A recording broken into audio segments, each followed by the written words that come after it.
All right, Brad Blakeman and Ethan Behrman sticking around with me. We're talking about the impact of the president's COVID diagnosis and now a number of senators as well on the campaign as it's playing out. And also now we're seeing it in the case of these confirmation hearings for Judge Amy Coney Barrett. A letter today from Senate Democrats on the Judiciary Committee saying it's just not safe. We can't do it. This is what Chuck Schumer, Senate Minority Leader, has tweeted out. He says, we now have 2 members of the Senate Judiciary Committee who've tested positive for COVID, and there may be more.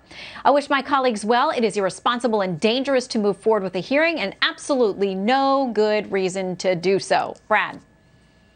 The Constitution gives a reason to do so. The president took an oath to uphold the Constitution, and the Constitution clearly states when there's a vacancy, the president shall nominate and the Senate shall confirm.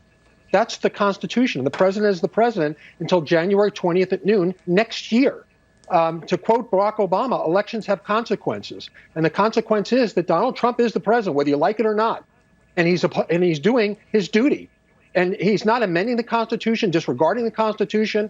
And Democrats, look, if you can't do your job, resign and get out of the way. But I can assure you this, there is going to be a hearing. I believe we have a qualified candidate for Associate Justice to replace Justice Ginsburg, and she will be seated before Election Day, whether Democrats like it or not. Well, Ethan, we have talked about this. It is a very heated battle at this point. I asked Senator Cardin, Democrat, this question point blank. If Hillary Clinton was president right now, if Chuck Schumer was the Senate Majority Leader right now, what would you guys do? He would not answer the question.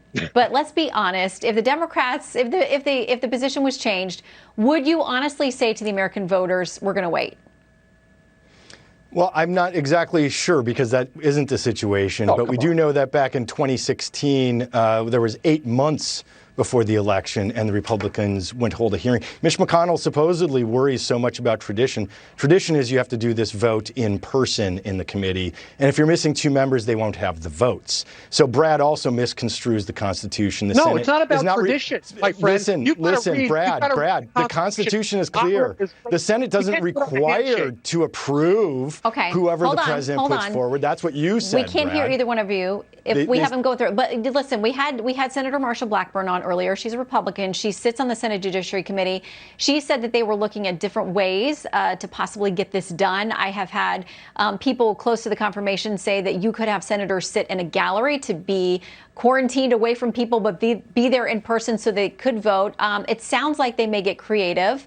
Brad, is that putting, substance over what they should be doing? As Ethan says, is it a violation of procedure of the Constitution if they choose to get more creative? And would you raise a red flag if Democrats tried it?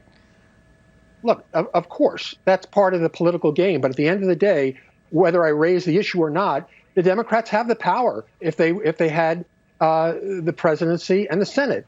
The roles reverse now.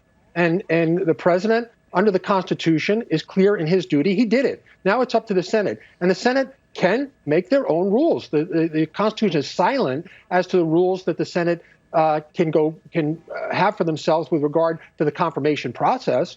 And so let the Senate make their own rules because we're in trying times, different times.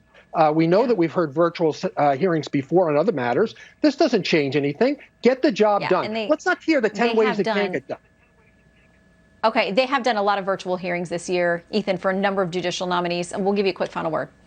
Yeah, it's funny to listen to the Republicans defend so vehemently after what they did 4 years ago. You're the minority party now in the United States. Trump got 3 million less votes than Hillary Clinton. It's going to be even worse this year. Joe Biden's going to beat Donald Trump by at least 5 million votes.